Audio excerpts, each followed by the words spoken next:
Shalom. Sukacita semuanya hari ini. Amin. Haleluya. Kami juga menyapa untuk saudara-saudara kasih Tuhan yang bersama dengan kami di jaringan online saat ini. Biarlah Tuhan juga hadir di tempat di mana Anda mengikuti ibadah ini. Dan kami percaya apa yang kami terima di sini menjadi sebuah berkat bagi kami, juga diterima oleh Anda di tempat Anda saat ini. Amin. Haleluya. Mari kita teduhkan hati kita di hadapan Tuhan. Kita akan mempersiapkan seluruh kehidupan kita untuk datang kepada Tuhan.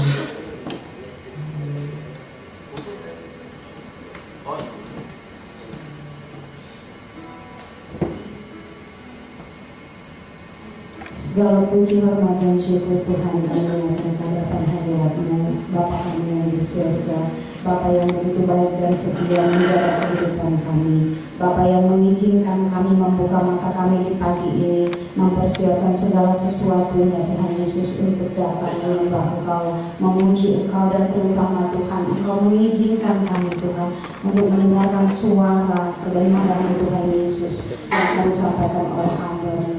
Tuhan, terima kasih untuk setiap persiapan yang kami lakukan pagi ini Tuhan. Dalam segala keterbatasan kami hanya memandang kepada-Mu Tuhan. Kami tahu Tuhan Yesus di dalam segala keterbatasan kami, Engkau-lah yang melakukan lebih jauh daripada itu Tuhan.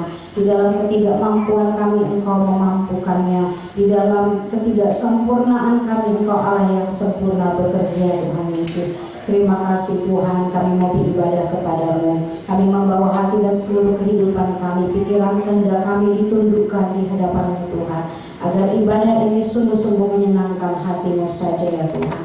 Biarlah Tuhan Yesus Roh yang bukan daripada-Mu Tuhan Yesus yang ada di tempat ini bersatu hati dan sepakat kami usir keluar di dalam nama Tuhan Yesus. Kami percaya Tuhan Yesus jika Roh-Mu yang bekerja Tuhan, kami semua mendapatkan sesuatu yang daripada-Mu yang merubah hidup dan karakter kami. Terima kasih Tuhan, beracaralah bersama dengan kami, beribadah di tempat ini ya Tuhan, dari awal sampai dengan akhir. Segala puji dan hormat kemuliaan bagi-Mu dalam nama Tuhan Yesus. Setiap kita yang siap untuk memuji menyembah Tuhan, mari kita sama-sama katakan amin. Haleluya. Boleh beri kemuliaan bagi nama Tuhan.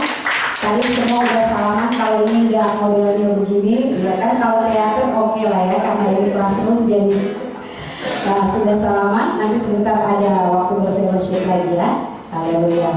Baik, mari kita angkat satu pujian yang mengatakan tiada ragu lagi, tapi boleh berdiri kalau ada ruang di antara meja dan bangkunya. Kalau umpamanya agak susah nggak apa-apa, jangan terlalu dipaksakan ya. Mari, iya, oke. Karisma bilang bisa, ya. Meskipun sedikit luas tapi bisa ya. Haleluya. Haleluya. Katakan tiada ku ragu lagi. Tiada ku ragu lagi untuk mengikut-Mu Yesus.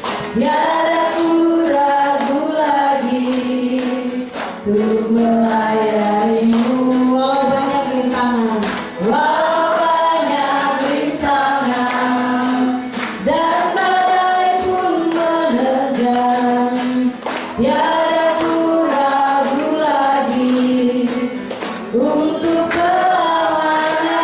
Yesus, Yesus, Yesus, Yesus, sahabatku, penolong dalam hidupku. Ku rindu semua orang mengenal-Mu. Amin. Engkau jalan kebenaran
bagi setiap orang yang percaya padamu, bagi setiap orang, bagi setiap orang yang percaya padamu. Amin, amin, amin. Yang tidak lagu-lagu itu Tuhan dan layan Tuhan, berikan kemuliaan bagi Dia. Tuhan yang kau layak menerima segalanya. Haleluya, haleluya. Biarlah Tuhan Yesus pernyataan di mulut kami selaras dengan hati kami, ya Tuhan. Kami mau menyatakan Engkaulah kekuatan dalam hidup kami. Haleluya, haleluya. Haleluya. Kita angkat pujian berikutnya yang mengatakan kekuatan di hidupku kudapat dalam Yesus.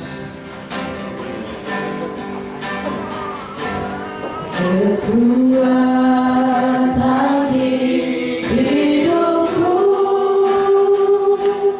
kudapat dalam Yesus. Dia tak pernah tinggalkanku, setia menyokongku. Berseru, berharap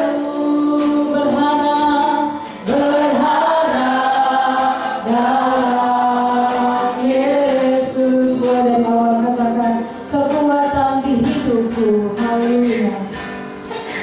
Kekuatan di hidupku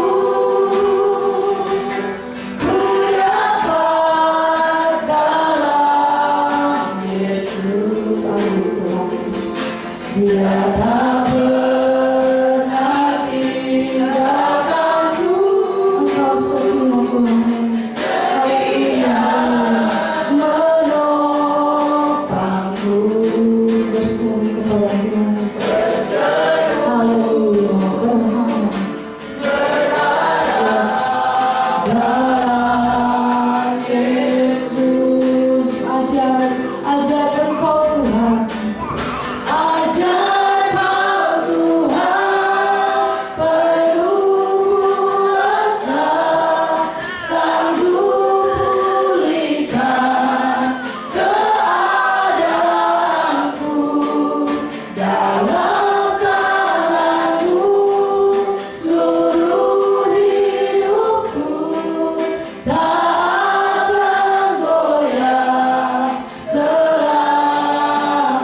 Jika Engkau pertolongan kami Tuhan, kami tidak akan goyah selamanya Tuhan. Haleluya. Saya berikan waktu kepada hamba-Nya untuk menyampaikan firman Tuhan.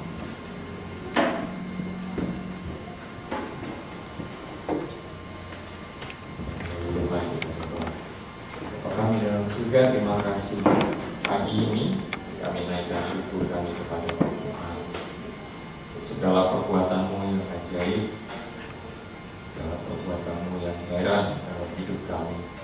Apa yang kami alami itu semua tidak lepas dari pertolongan Tuhan, campur tangan Tuhan yang begitu baik, yang tidak pernah meninggalkan kami, selalu hadir bersama-sama dengan kami. Terima kasih Tuhan, menaikkan segala syukur kami kepada-Mu. Di tengah-tengah perhimpunan jemaat-Mu pada pagi siang ini Tuhan, biarlah nama-Mu selalu ditinggikan dan dimuliakan. Dalam nama Tuhan Yesus kami berdoa. Sama-sama katakan amin. Silakan duduk. Shalom. Halo. Mohon maaf kalau mulainya agak terlambat.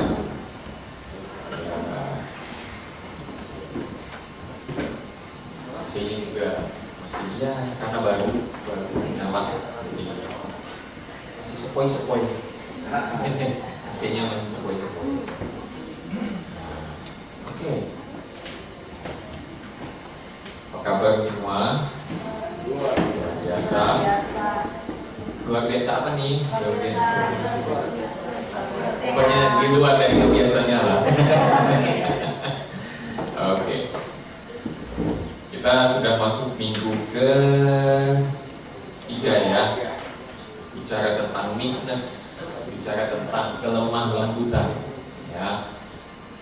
Kelemah lembutan yang pertama bicara tentang kelemah lembutan itu bukan kelemahan. Meekness is not weakness. Yang kedua, kelemah lembutan adalah kelemah lembutan apa? Dalam hubungan antar manusia. Ya, yang ketiga sekarang kita mau bicara tentang kelemah lembutan itu adalah kemarahan yang terkontrol. Nah, ini bagaimana ini? Oh ya, begitu masuk tadi di depan tulisannya pelajaran akuntansi. Ini bukan pelajaran akuntansi ya. Bukan, ini bukan akuntansi. So, kita mau belajar dari firman Tuhan ya. Oke, kita buka sama-sama buku kita sama-sama. Alkitab kita.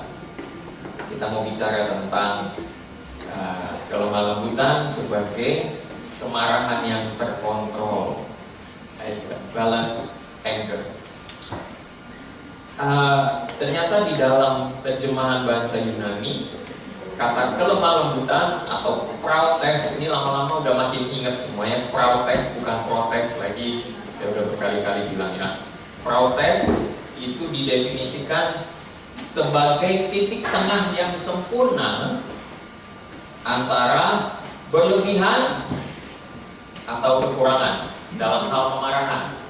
Berlebihan artinya cepat marah atau marah yang tak terkendali, atau yang kekurangan itu sama sekali tidak bisa marah, bahkan terhadap ketidakadilan. Ya. Jadi protes itu adalah titik tengah. Kayak saya sedang berdiri di titik tengah antara yang kiri dan kanan ruangan. Ya. Demikian pula protes itu ada di tengah-tengah di antara emosi yang tidak terkontrol, tidak terkendali, cepat marah dan lain sebagainya, dan yang satu lagi yang sama sekali tidak bisa marah walaupun menghadapi ketidakadilan. Nah, kalau kita bicara tentang kemarahan yang berlebihan, tentu semua udah tahu ya. Tapi kalau tidak bisa marah, itu gimana coba? Pernah nggak menghadapi atau pernah nggak mengalami di saat Anda berhadapan dengan ketidakadilan, Anda justru nggak bisa marah? Ada yang nggak bisa, Mas. Saya melihat ketidakadilan, wah saya langsung marah saya gitu. Ya bisa juga, apa? Atau mungkin yang kayak gitu orangnya, pernah nggak ketemu orang yang sama sekali kayak nggak bisa marah gitu? Kayaknya udah digebukin, udah diperlakukan dengan tidak adil, tapi senyum-senyum aja. Kenapa? Saya bilang begitu. Ini ternyata kita melihat bahwa ada sisi emosi manusia yang kita harus pahami, di mana ada yang berlebihan dan ada yang kekurangan. Ada yang lebih, artinya kemarahannya cepat sekali. Ada yang kurang, yang kalau misalnya sudah menghadapi yang tidak baik, justru tidak marah. Kenapa dia tidak marah? Coba saya tanya, kenapa dia tidak marah? Sabar atau capek? Ya, dia bilang sabar. Kalau sabarnya kayak kelewatan ya. Capek ngadepin masalahnya, udahlah, kayak aja lah. Maka dia bilang sabar. Kenapa ada orang yang tidak bisa marah menghadapi ketidakadilan?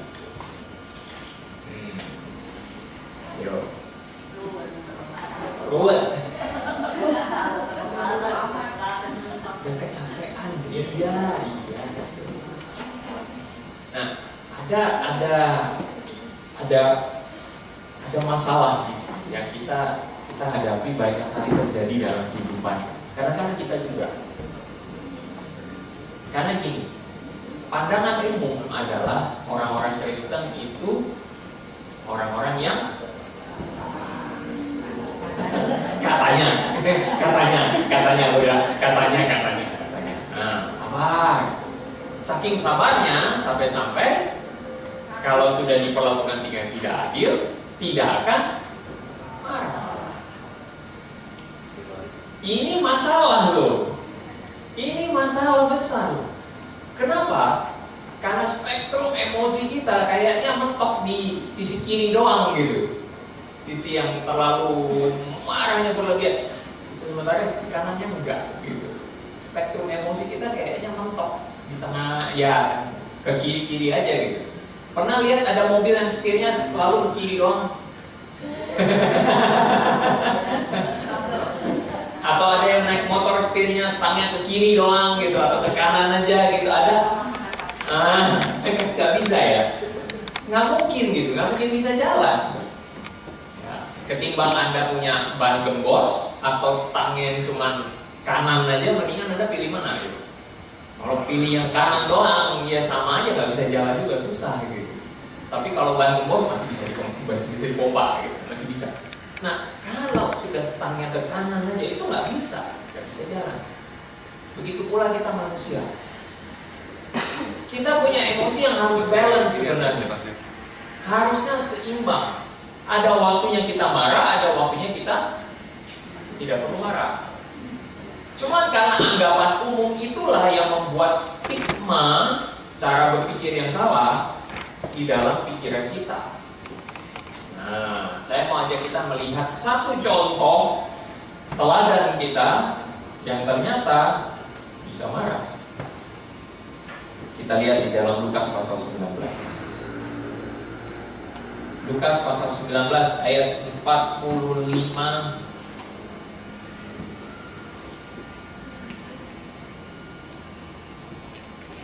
atau mungkin ya udah. Ini saya pikir mobil yang males. Ya, boleh nanti kita lihat di Indonesia. Lukas pasal 19 ayat 45.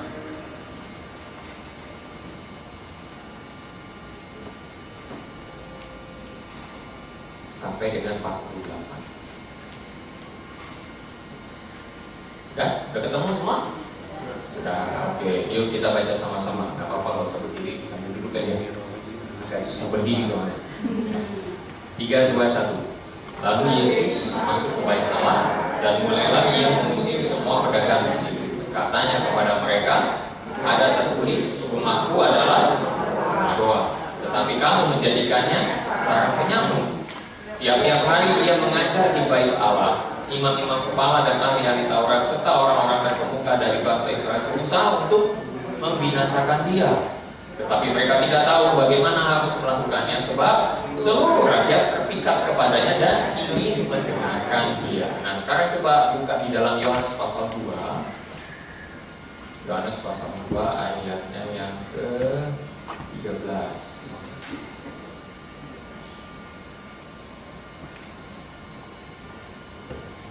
Nah, ini agak lebih panjang Bapak ya. Saya tadi aja buka di Lukas dulu untuk tahu short versionnya atau versi singkatnya. Nah, sekarang kita lihat di versi yang agak panjangnya. Ya, ayat 13 sampai habis, sampai 25. Oke, sudah ketemu? Oke, mari kita baca. 1, 2, 3. Ketika hari raya Paskah orang Yahudi sudah dekat, Yesus berangkat ke Yerusalem. Dalam bait suci didapatinya pedagang-pedagang lembu, kambing domba dan merpati dan penukar-penukar uang duduk di situ. Ia membuat cambuk dari tali, lalu mengusir mereka semua dari bait suci dengan semua kambing domba dan lembu mereka. Uang penukar-penukar dihamburkannya ke tanah dan meja-meja mereka dibalikkannya. Kepada pedagang-pedagang merpati ia berkata, ambil semuanya ini dari sini. Jangan kamu membuat rumah Bapakku menjadi tempat berjualan.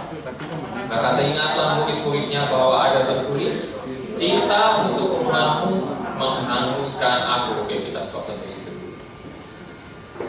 Kalau Anda perhatikan Tuhan Yesus ini marah atau enggak ya? Marah. Benar ya? Saya nggak salah baca juga ya. Berarti kita semua setuju Tuhan Yesus marah. Katanya Tuhan Yesus sabar, katanya Tuhan Yesus itu penuh kasih, ya kan?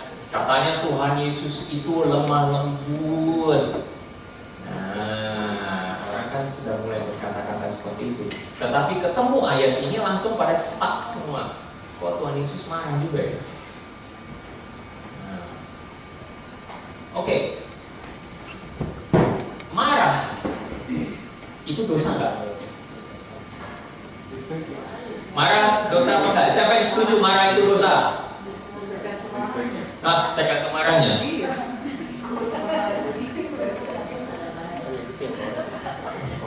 Dulu tergantung marahnya kan. Waduh, gimana caranya? Wah, itu ada lagi tuh.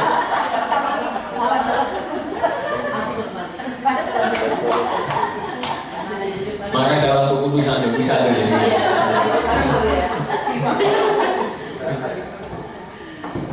Oke, marah itu dosa atau enggak? Yang setuju angkat tangan ya, dosa. Marah dosa apa enggak? Nah, oke. Gak apa-apa. Gak ada jebakan Batman di sini, tenang aja. Tenang aja, gak ada jebakan Batman di sini. Nah, ini yang jadi masalah. Kalau marah itu berlebihan, ya. Tapi kalau tidak marah sama sekali, oh, nah ini, kan saya tadi udah bilang kan ada spektrumnya yang beda. Yang satu ujung marahnya nggak terkendali, yang satu lagi sama sekali tidak marah kalau menghadapi ketidakadilan. Nah, kalau yang marahnya tidak terkendali itu kita bilang dosa, masa yang tidak marah kemudian menghadapi ketidakadilan kita bilang tidak dosa? Ya kan? Lucu kan? Cara berpikir kita adalah apa? Kalau nggak marah nggak apa-apa, nggak dosa. Makanya orang jadi berpikirnya apa? Nggak usah marah. Padahal harus marah. Menghadapi ketidakadilan nggak usah marah. Kenapa? Tuhan Yesus marah loh di sini, benar nggak? Iya kan? Apa yang terjadi di bait Allah?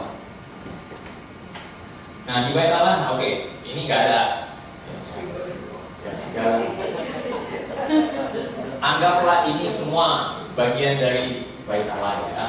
Ini bagian pelataran, lalu nanti di sini ada ruang kudus, lalu di tengah-tengahnya ruang kudus ada ruang Maha Kudus ya kan? Oke, anggaplah ini semua pelatarannya.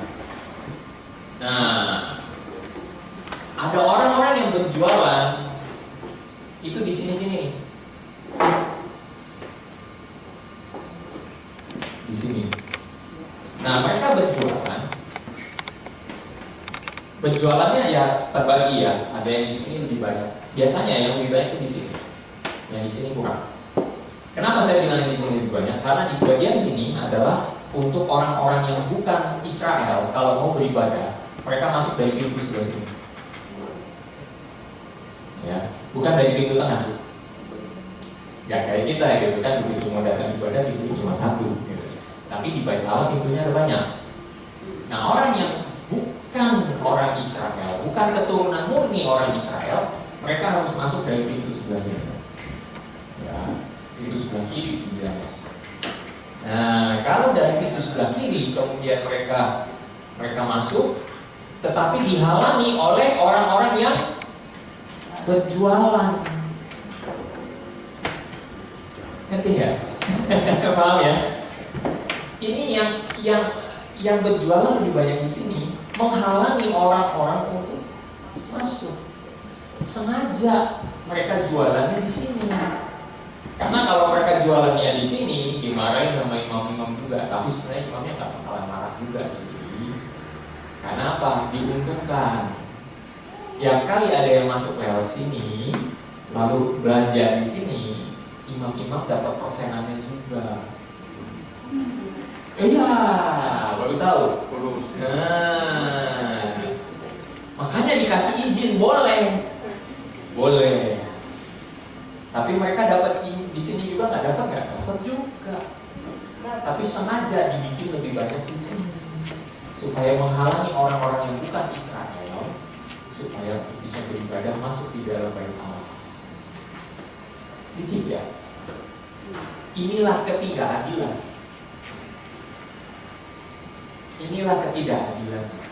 Dan waktu Tuhan Yesus masuk melihat ini semua, marahlah Tuhan Yesus karena melihat ketidakadilan ini.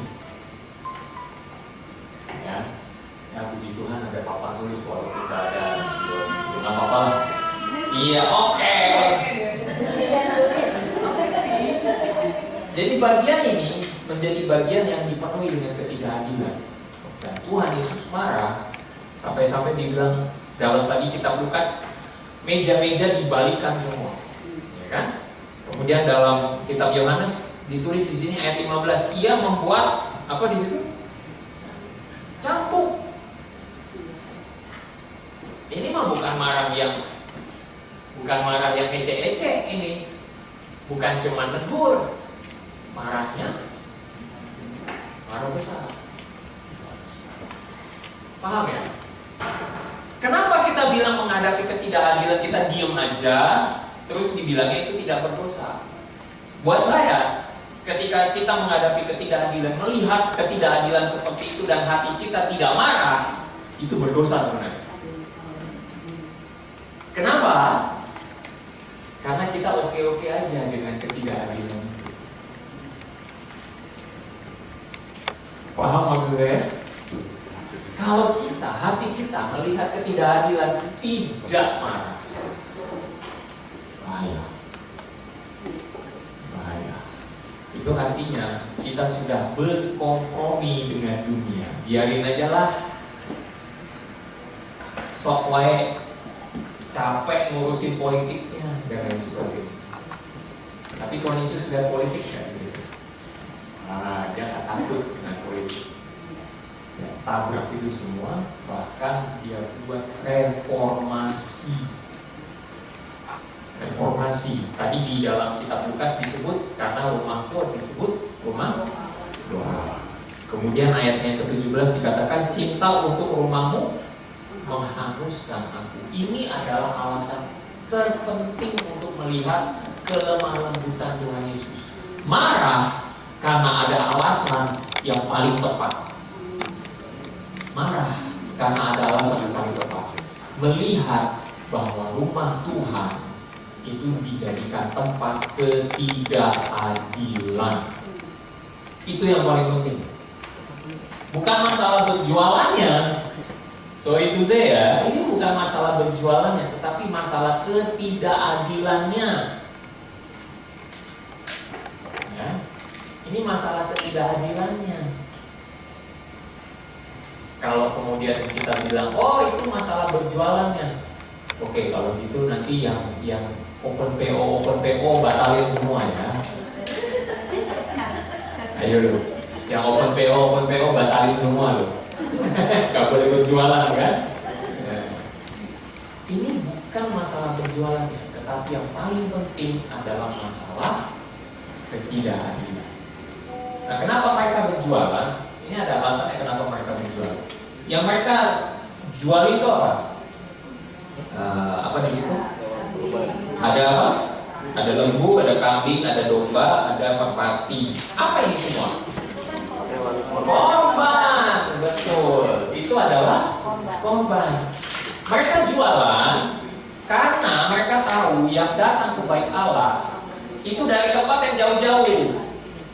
Ya, puji Tuhan, ada yang dari Depok, ada yang dari Cikarang, ya. Ada yang dari tempat yang jauh-jauh gitu.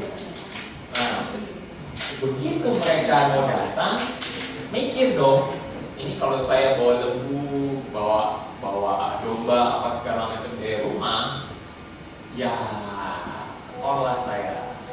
Lama-lama ini susah juga gitu bawanya. Mau gimana? Harus kasih makan dia, ya kan? Harus dipelihara. Perjalanannya tuh lumayan jauh, sehari, ya, sehari 2 hari. Dulu nggak ada mobil, ya. Dulu nggak ada mobil. Tapi coba kalau jalan kaki, apa segala macam pakai onta, oke, lebih cepat. Tapi tetap harus dituntun. Toh itu semua kambing domba kalau memang mau bawa ini. Akhirnya dibuatlah. Ini pintar juga, emang orang Yahudi itu pintar, jago berdagang. Nah, dibuatlah penjualan di situ, tapi di depan, nggak masuk ke dalam bait Allah, nggak, di pintu gerbang di depan, di bagian depan. Tapi yang lebih banyak adalah di sebelah kiri. Nah, mereka tahu orang-orang yang datang itu nggak akan bawa domba, kambing, apa segala macam, nggak mau direpotin, jadi mereka jual di situ. Kalau satu kambing harganya taruhlah 100.000 misalnya, dijual di situ, tebak harganya berapa? 500.000. 5 kali lipat. Nah, 5 kali lipat lebih parah. Itu cara mereka. Nah, perhatikan ini. Tuhan Yesus melihat ini semua, dan ini udah keterlaluan. Karena apa? Harusnya orang datang dengan membawa persembahan itu. Kalaupun mereka mau belinya di pasar, bukan di sini. Ada tempatnya. Gitu. Ada tempatnya, nggak di sini. Yang terjadi adalah menggeser pasarnya ke sini. Paham maksudnya? Itu mengutamakan prinsip ekonomi ketimbang mengutamakan kekudusan bait Allah. Jadi datang hanya karena syarat. Datang ke bait Allah hanya karena syarat. Saya mau tarik kepada kehidupan kita. Kalau kita datang ke rumah Tuhan hanya karena syarat, gara-gara ini hari Minggu, berarti kita sudah tidak melihat rumah Tuhan itu sebagai rumah Tuhan. Paham ya? Jadi ini perluasan dari kemarahan Tuhan Yesus itu jelas. Kenapa Tuhan sampai marah? Karena melihat ada ketidakadilan, satu. Dan yang kedua, karena melihat bahwa orang-orang yang datang terpengaruh dengan pasar itu, Akhirnya mereka tidak lagi mempersembahkan korban dengan hati mereka, tapi karena syarat saja. Ini repot. Kalau begini terus, lama-lama orang-orang Yahudi akan kehilangan makna ini yang di tengahnya. Sibuk dengan urusan di depan, lupa dengan makna yang di tengahnya, yaitu bertemu dengan Tuhan. Oke. Paham? Inilah alasan kenapa Tuhan Yesus marah. Dan marahnya luar. Sampai bikin apa? Tadi bikin apa? Ayat 15 bikin apa tadi? Cambuk. Belum, udah ada yang pernah lihat lukisannya Tuhan Yesus pakai cambuk itu? Udah ada yang pernah lihat lukisannya Tuhan Yesus pakai cambuk? Belum. Lebih banyak apa? Wah, semua gitu diusir gitu kan? Gak pernah tuh kelihatan yang pakai cambuk. Kenapa? Karena figur kita mengenai Tuhan Yesus itu adalah lemah lembut, jadi tidak mungkin bikin cambuk.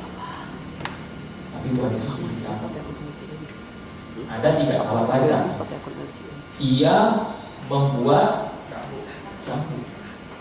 Dalam terjemahan lain, karena itu Yesus membuat alat pemukul dari beberapa potongan tali. Dia buat alat pemukul dari potongan tali. Tapi yang dia pukul itu apa? Kalau kemarahan yang tidak terkontrol, yang dipukul itu orang. Tapi Tuhan Yesus itu lemah lembut. Yang dia pukul itu bukan orang. Tapi cambuk itu buat apa? Musirin hewan-hewan itu. Diusir karena ada bunyinya, cetar gitu. Langsung kaget mereka kan, diusir, cetar, diusir, keluar, dibuka pintunya, keluar semua. Akhirnya kocarkan kemana-mana. Tuhan Yesus tidak mengarahkan kemarahannya kepada orang, tapi Tuhan Yesus mengarahkan kemarahannya kepada inti persoalannya di mana? Perdagangan itu, perdagangan dari hewan-hewan itu. Ini nih yang jadi masalah. Nah, itu jadi masalah karena dipakai untuk ketidakadilan, dipakai untuk menyesatkan orang-orang Yahudi dari persembahan yang sesungguhnya. Jadi oleh karena itu saya katakan, kalau kita menghadapi ketidakadilan, harusnya kita juga marah. Tapi kalau udah marah dan ternyata tidak ada perubahan, ya udah, berarti kan tugas kita udah selesai ya, ya kan? Kenapa? Coba baca ayatnya yang ke 18. Orang-orang Yahudi apa? Menantang Yesus. Katanya, tanda apakah dapat kau tunjukkan kepada kami bahwa engkau berhak bertindak demikian? Udah kena marah, tapi orang-orang Yahudi itu lalu menantang Yesus. Ya, apa hakmu untuk melakukan hal ini? Berarti kan mereka nggak terima dengan perlakuan. Harusnya demokrasi dulu dong, harusnya dirapatkan dulu dong. Tuhan Yesus tidak perlu rapat-rapat dengan mereka. Tuhan Yesus langsung bertindak. Dan bertindaknya itu dengan kemarahan. Tetapi kemarahan, kalau dalam bahasa ini orang-orang ini ya maklum ya, namanya orang-orang di kuliah, waktu saya kuliah akhir sekolah kita bilangnya marahnya marah yang kudus. Saya nggak ngerti itu marah yang kudus kayak apa itu. Ada aja, pokoknya sebutannya marah yang kudus. Apa maksudnya? Salah, bukan marah yang kudus, tapi dia adalah lemah lembut. Dia tahu bagaimana mengontrol kemarahannya. Nah, dia jawab apa? Tuhan Yesus jawab apa? Rombak bait Allah ini dan dalam 3 hari aku akan didirikannya kembali. Ya kan pasti 20 orang berkata, wah ini aja butuh waktu berapa? 46 tahun untuk mendirikan bait Allah. Masa mau dibangun dalam 3 hari? 21. Tetapi yang dimaksudkannya dengan bait Allah ialah tubuhnya sendiri.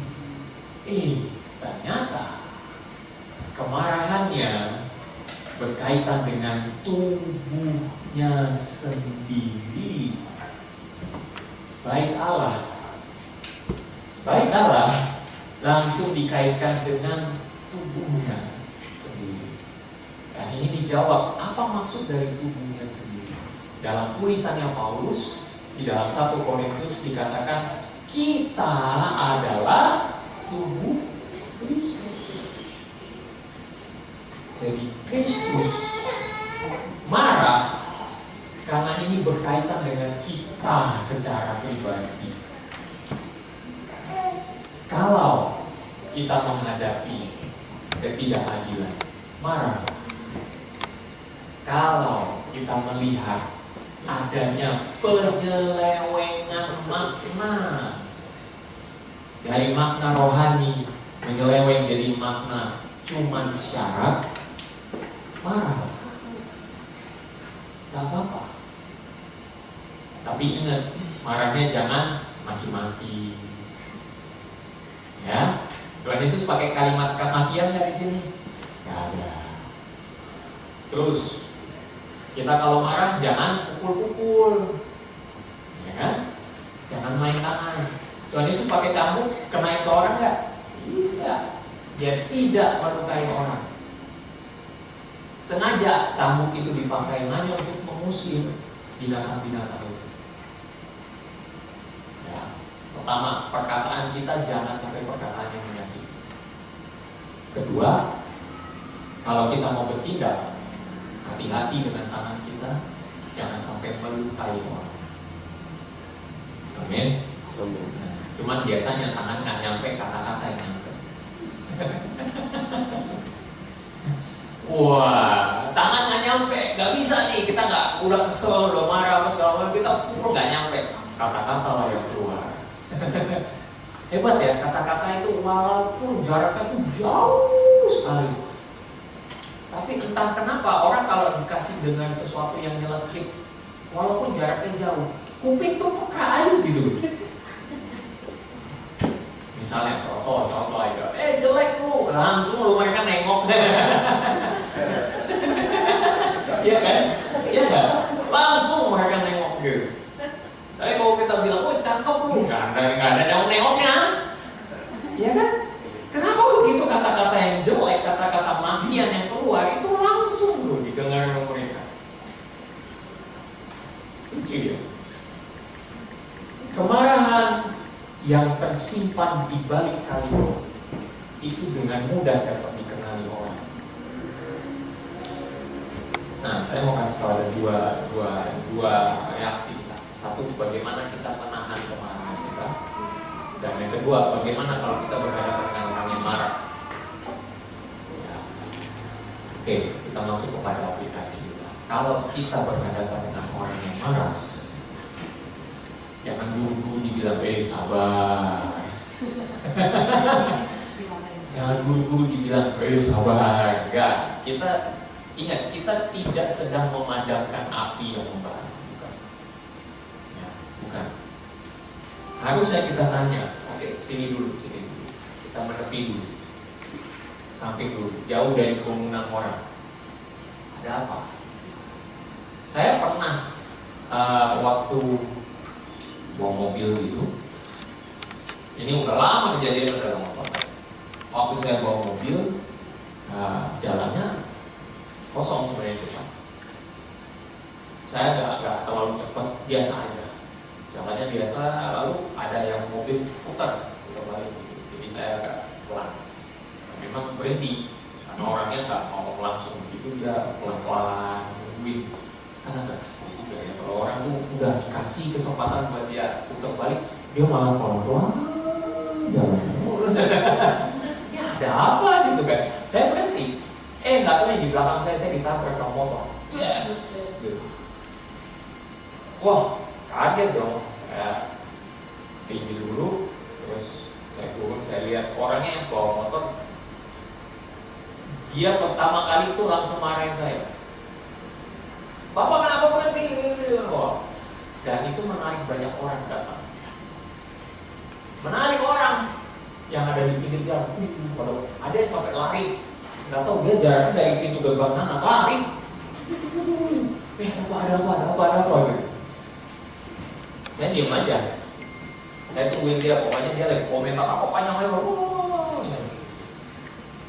Saya berhenti gara-gara mobil itu putar.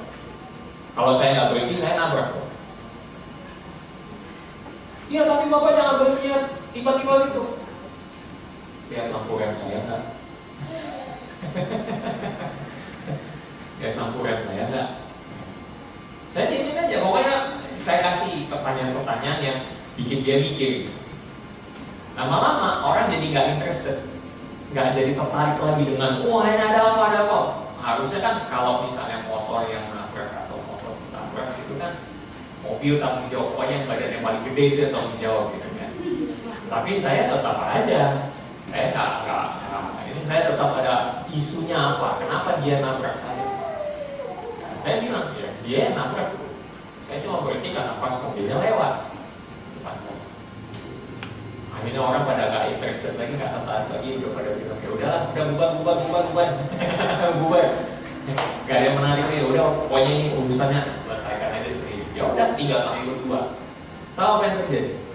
Begitu orang pada pergi, saya tanya dia, kenapa kamu nabrak? Maaf Pak, saya meleng.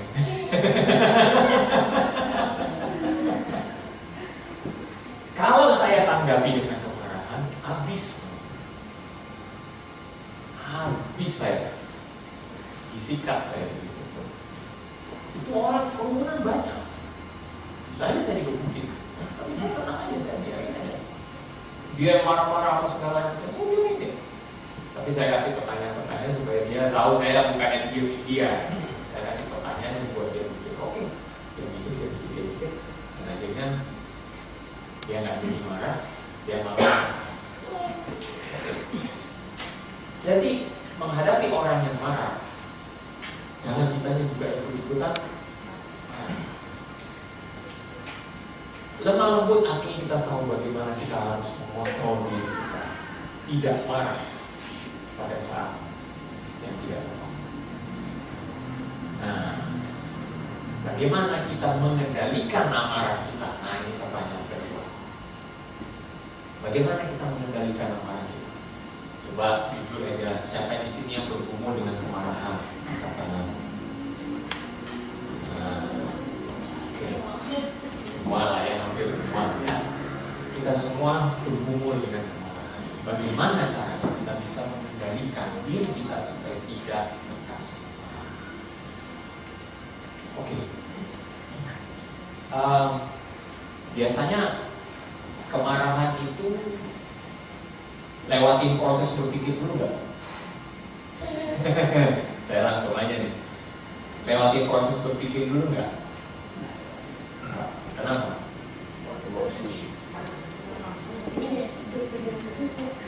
Minggu lalu saya bilang kan, jarak yang paling rentan dalam hidup kita adalah jarak sejengkal. Jarak sejengkal itu adalah jarak dari hati kepada itu jarak paling rentan dalam hidup kita. Begitu kita marah, langsung keluar perkataan-perkataan. Nggak lewat ke atas dulu, nggak diputerin, difilter dulu.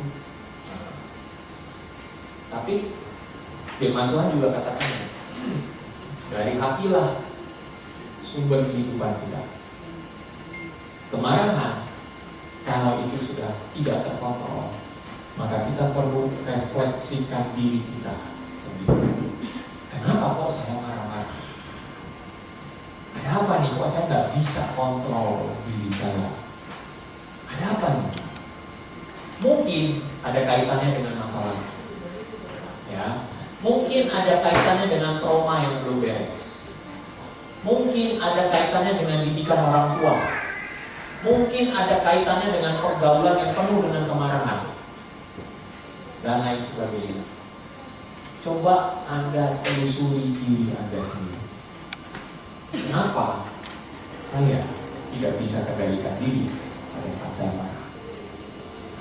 Itu yang pertama. Yang kedua, kalau Anda sudah pahami apa sih letak masalahnya, yang kedua, izinkan Tuhan untuk memproses hidup kita melalui pengalaman kita.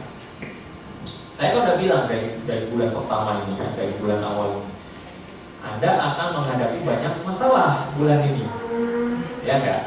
Kenapa? Karena Anda sedang belajar yang namanya lemah lembut.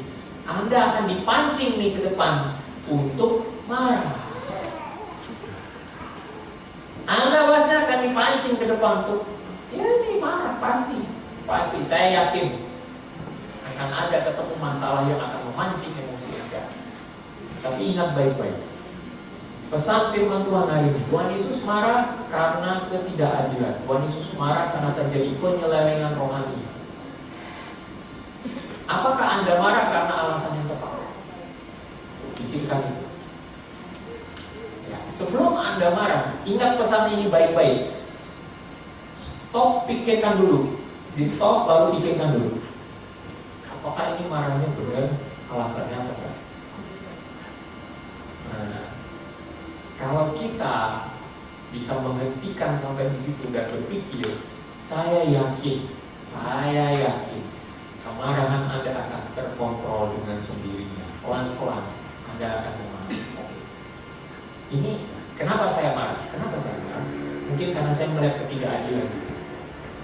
Oke, saya marah. Tapi saya mesti jaga ya, jangan sampai kata-kata saya nyelekit, jangan sampai perbuatan saya menyakiti orang. Kalau memang bukan karena itu, atau ini cuma emosi belaka, tahan diri aja dulu deh. Tahan diri, oke. Kalau memang nggak bisa tahan diri, tarik nafas. Tarik nafas. Tahan diri. Oke. Kalau sudah temukan pas poinnya yang mana untuk kita bisa counter, bisa kita arahkan, silakan lakukan. Ini masalahnya di sini. Oke. Ini loh. Kenapa saya nggak suka? Gara-gara ini masalah. Oke. Saya berapa kali pun juga harus begitu.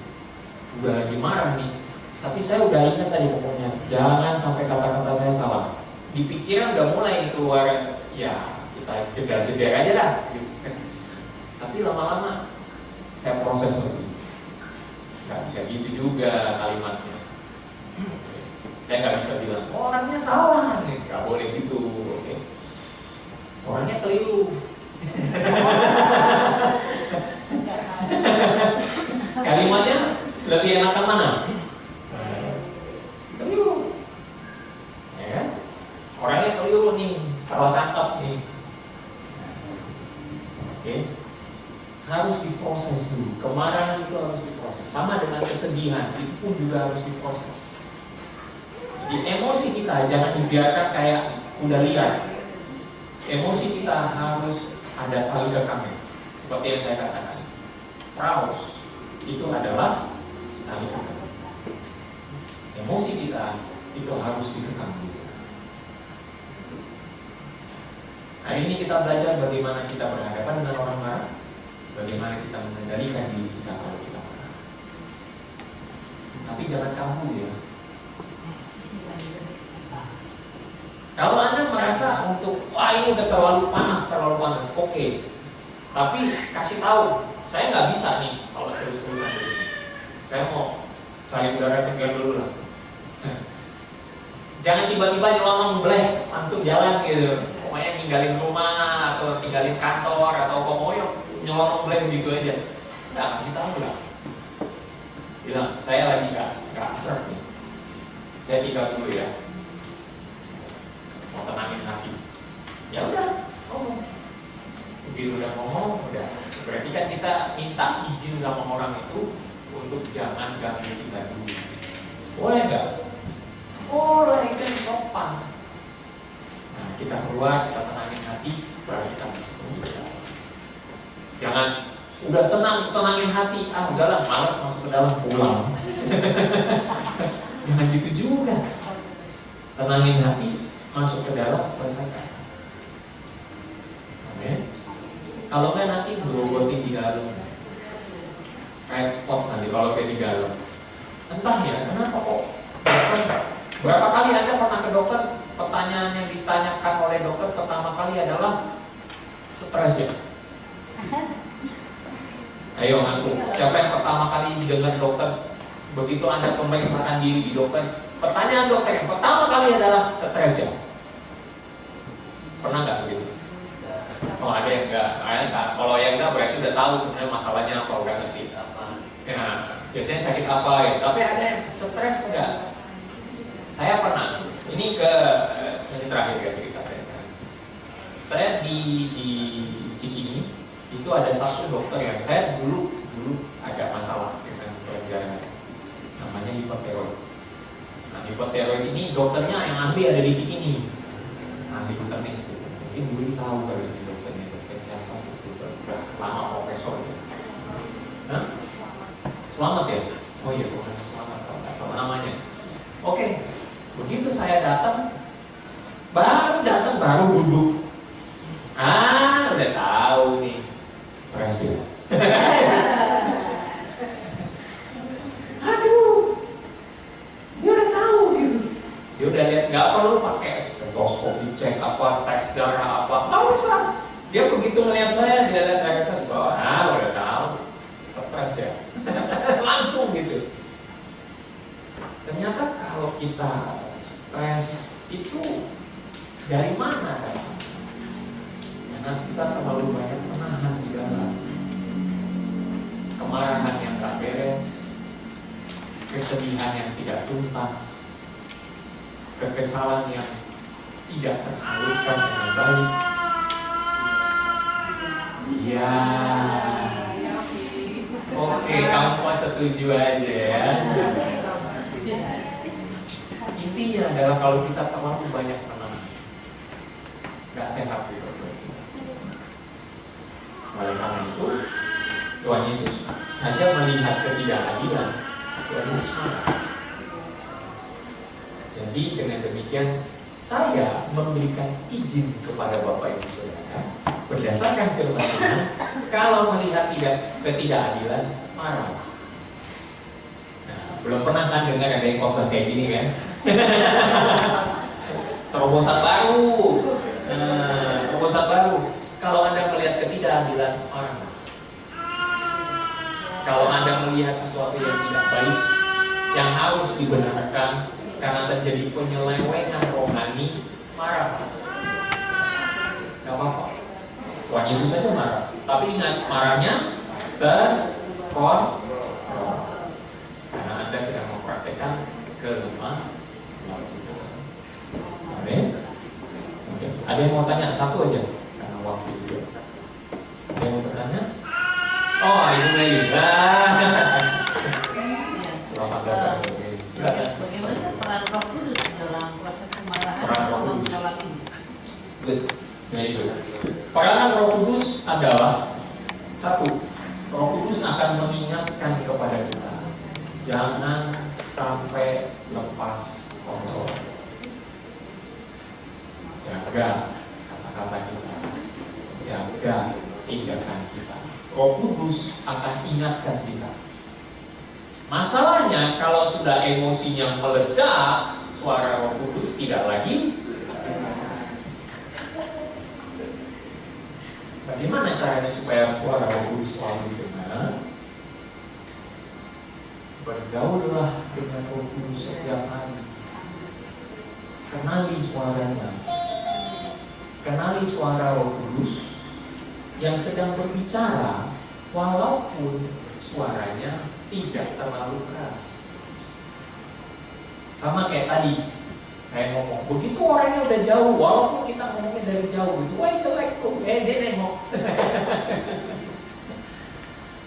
Tapi kalau kita dengar suara Roh Kudus, walaupun tidak terlalu jelas, tapi kita kenali itu suara Roh Kudus, kita pasti akan kenal, tahu, dan kita akan tahu. Oke. Yang kedua, Roh Kudus akan memberikan hikmat kepada kita. Bagaimana kita harus berkata-kata yang baik. Dan tadi yang kata-katanya itu udah mulai memuncak semua dengan perkataan yang sudah siap di sini, udah kayak senapan gitu. Roh Kudus ingatkan kepada kita. Begitu. Coba ubah sedikit kalimatnya. Oke, diubah. Jadi kalimatnya lebih baik. Ya. Yang pertama mengingatkan, yang kedua memberikan hikmat, dan yang ketiga, satu lagi yang terakhir, memberikan damai sejahtera walaupun kita sedang dalam kemarahan. Karena kemarahan yang itu gampang sekali bisa slip, lepas kontrol. Kalau kita terpicu sedikit aja dengan perkataan yang pas kena dengan kelemahan kita. Misalnya kita tahu gitu ya, mungkin dahi kita agak terlalu lebar gitu. Nah, tahu-tahu orangnya bilang, dasar jeruk. Wah, kan gara-gara satu kata itu langsung terpicu gitu, kita akan marah gitu. Nah, Roh Kudus akan memberikan ketenangan buat kita, menjaga juga. Jangan sampai kita gampang terpicu. Pernah sadar nggak kalau ternyata waktu kita marah tuh kadang-kadang telinga kita suka budak gitu? Pernah kan? Nah, itu sebenarnya cara Roh Kudus untuk kita nggak dengar lagi suara dari luar, tapi coba dengar yang di dalam. Roh Kudus mau bicara. Waktu Anda ada kayak agak budak gitu, ingat baik-baik. Itu artinya Roh Kudus sudah mau bicara. Nah, dalam keadaan itu bukan yang budak terlalu panik gitu, tapi budak tapi ngerti bahwa Roh Kudus bicara. Jadi ya pasti kasih damai sejahtera buat kita, pasti. Oke, sudah jelas. Yang pertama mengingatkan, yang kedua memberikan hikmat, yang ketiga memberikan damai sejahtera, supaya Roh Kudus itu akan tetap bersuara damai. Pelihara baik. Oke, alright, udah waktunya sudah selesai. Oke, mari kita berdoa. Tuhan Yesus, terima kasih Tuhan untuk hari ini. Kami mengucap syukur untuk firman-Mu yang mengajar kepada kami bagaimana kami harus bersikap lemah lembut, yaitu kemarahan yang terkontrol, bukan kemarahan yang tidak terkendali. Kau tidak inginkan kami seperti itu. Kau menginginkan kami menjadi pribadi yang bisa mengendalikan diri kami, memahami bahwa ada waktunya di mana kami marah sebagai satu ungkapan ketidaksetujuan kami akan ketidakadilan, akan terjadinya penyelewengan, akan terjadinya kejahatan dan lain sebagainya. Kemarahan itu menjadi satu hal yang dibolehkan karena Engkau sendiri yang mengajarkan kepada kami kalau menghadapi ketidakadilan, marah. Tetapi kemarahan yang Engkau mau bukanlah kemarahan yang tidak terkendali, tetapi marah yang tetap lemah lembut, bisa dikendalikan, bisa diarahkan. Roh Kudus, tolong kami, berikanlah kami hikmat untuk bisa menilai situasi dengan baik. Ingatkan kami akan firman-Mu yang mengajarkan supaya kami mengendalikan diri. Dan juga tolong kami untuk kami bisa peka terhadap suara Roh Kudus ketika kami diberikan damai sejahtera, bahkan di tengah-tengah keadaan sedang sulit sekali untuk kami bisa mengendalikan emosi, tetapi justru Kau berikan damai sejahtera kepada kami. Tuhan, ini adalah sesuatu yang tidak bisa kami lakukan. Oleh karena itu kami mohon Roh Kudus bekerjalah dalam hati kami masing-masing. Bentuk kami. Ke depan kami tidak tahu. Mungkin kami akan dipancing dengan situasi-situasi yang memaksa kami untuk bereaksi secara tidak terkendali. Oleh karena itu kami mohon Roh Kudus ingatkan kami akan firman-Mu pada pagi ini, sehingga kami menjadi orang-orang yang berhikmat di dalam Tuhan, orang-orang yang lemah lembut, Oleh karena itulah karakter yang Kau mau untuk kami. Terpujilah nama-Mu. Biarlah Kau terus berkarya dalam hidup kami, membentuk kami, menjadikan kami semakin seperti Kristus. Terima kasih Tuhan. Dalam nama Yesus kami berdoa. Kita akan memberikan persembahan kita kepada Tuhan. Haleluya. Inilah saat dimana kita memberi dengan sukacita, karena Tuhan sungguh baik dalam hidup kita. Sekali-sekali Hizkia yang akan mengedarkan persembahan pas ada di depannya lagi. Oke, yuk, mari kita berdoa.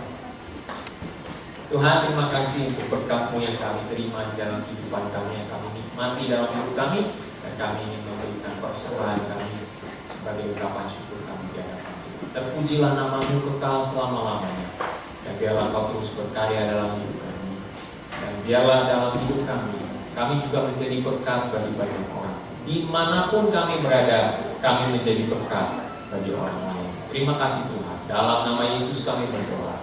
Sama katakan, amin. Amin.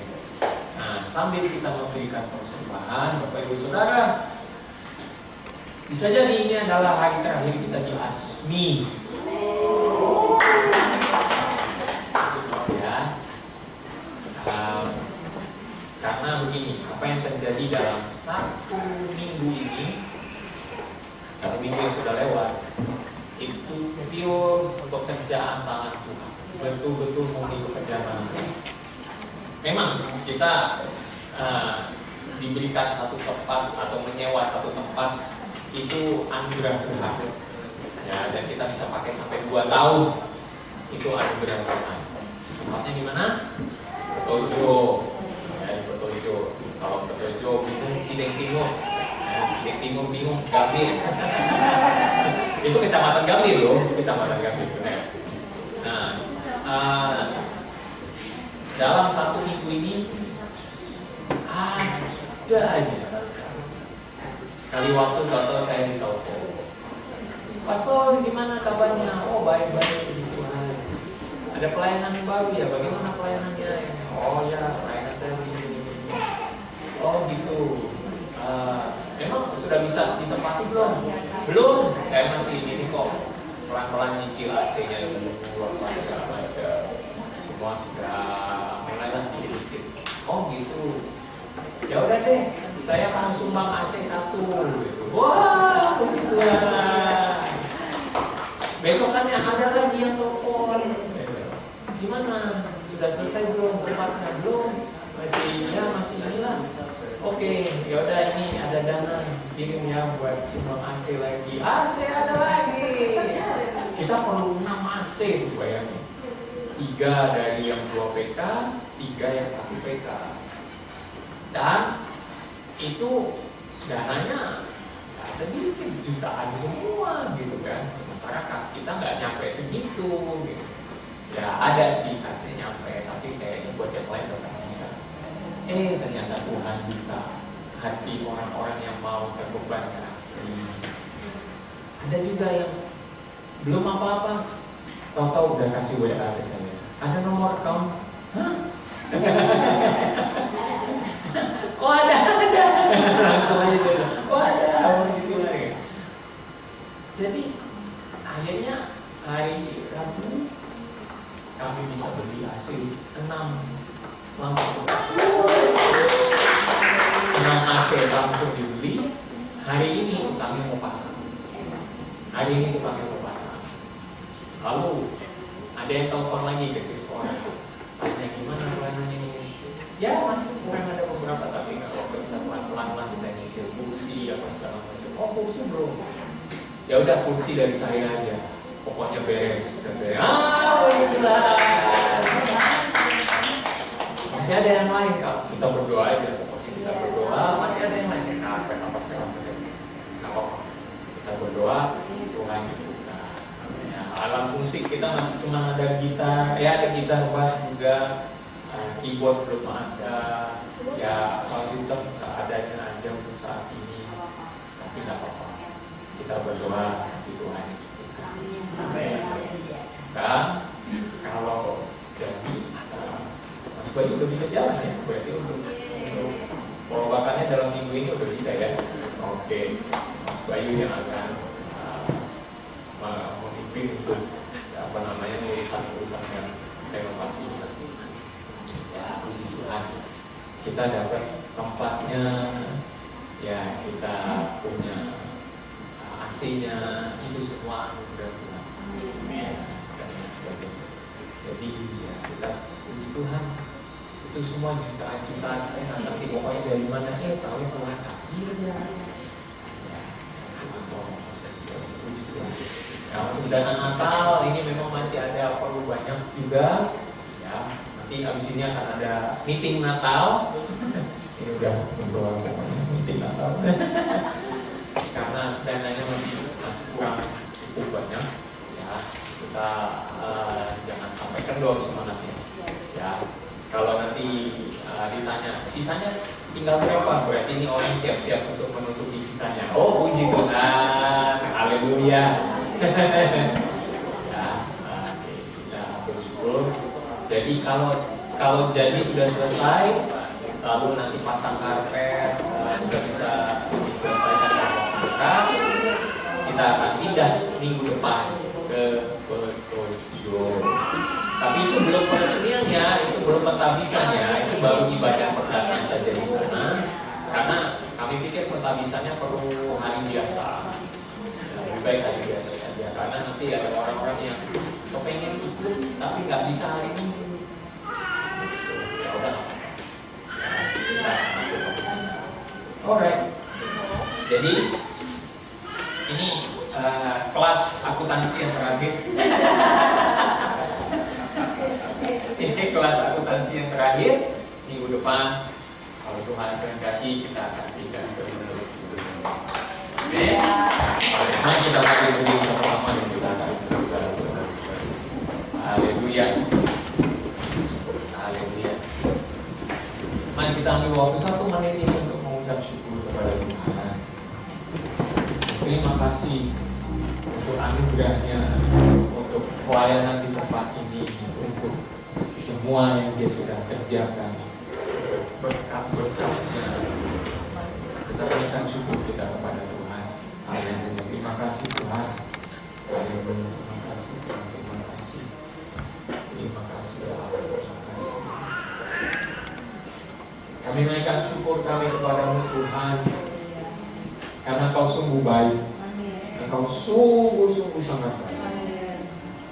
Di tengah-tengah keadaan kami yang seadanya, Engkau justru menunjukkan dirimu sebagai Allah yang mencukupi kami, mencukupkan semua kebutuhan kami, bahkan untuk tempatnya, untuk perlengkapannya, semuanya itu Tuhan yang cukup. Memang Tuhan masih ada yang belum kami bereskan, belum masih harus beli juga, tetapi kami tetap naikkan syukur kami kepadamu, karena kami melihat Kau sungguh Allah yang luar biasa bekerja di dalam kehidupan pelayanan kami semua, dan nama-Mu akan dipuji dan dimuliakan melalui pelayanan kami. Oleh karena itu, biarlah dalam persiapan kami menuju kepindahan kami ke Petojo minggu depan, Engkau juga terus bekerja dan menyatakan kemuliaan-Mu ya Allah. Jika kami akan pindah minggu depan, biarlah kepindahan itu pun juga karena syukur kami kepada Tuhan. Ada ungkapan syukur dari hati kami yang terdalam kepada Allah yang luar biasa, memberkati pelayanan kami, menjadikan pelayanan ini kemuliaan bagi nama Tuhan. Terpujilah nama-Mu Tuhan. Kami naikkan syukur kami untuk keadaan-keadaan kami juga Tuhan. Apapun yang kami hadapi, segala yang kami harus lewati, kami tahu ini semua adalah campur tangan Tuhan juga.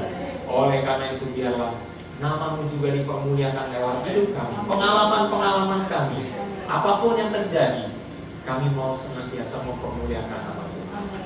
Oleh karena itu biarlah Roh Kudus mengingatkan kami bahwa setiap pengalaman dipakai oleh Tuhan, mendewasakan kami, membuat kami semakin baik, semakin indah di mata Tuhan. Terpujilah nama Tuhan. Inilah hidup kami yang kami persembahkan kepadamu, dan biarlah Kau terus berkarya bekerja, menyatakan kehendak-Mu di dalam hidup kami berserah ya Tuhan. Terpujilah nama-Mu. Ketika kami akan berpisah satu sama lain, biarlah anugerah dari Allah Bapa, kasih karunia dari Tuhan Yesus Kristus, penyertaan Roh-Nya yang kudus menyertai kita semua dari saat ini sampai Maranatha Tuhan Yesus akan datang kembali. Yang percaya sama-sama katakan amin. Tuhan Yesus memberkati. Shalom.